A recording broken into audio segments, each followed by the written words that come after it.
retired Texas sheriff is exposing the Islamization of Texas and America. My name is Douglas Deaton, and I'm a resident of Collin County.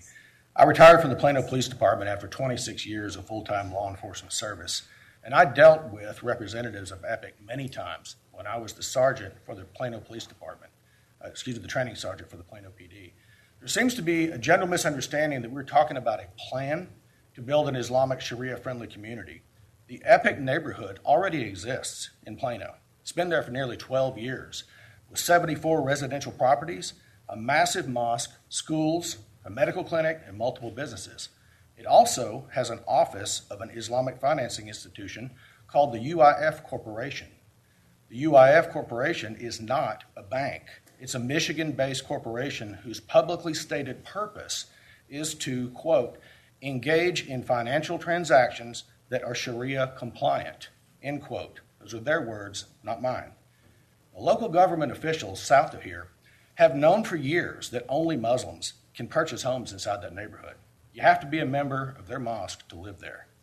The first house built in that neighborhood was built right next to the Plano Police Academy.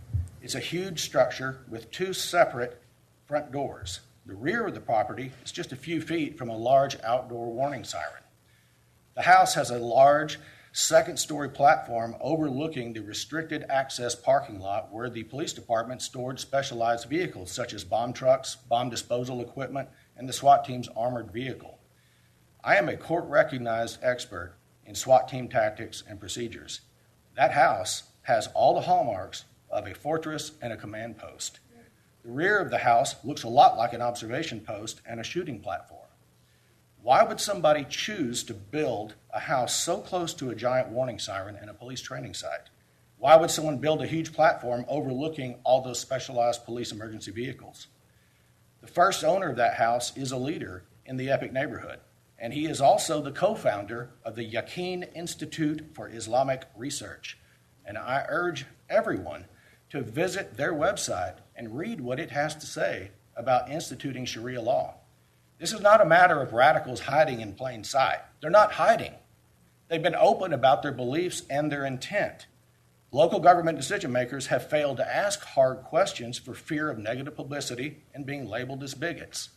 I'm not here to spread innuendo or to make unfounded accusations. I'm asking everyone to simply look at the evidence and the confirmed facts that are already in existence. Thank you for your time, Judge. Thank you, Mr. Deaton. Do we have other speakers that would like to?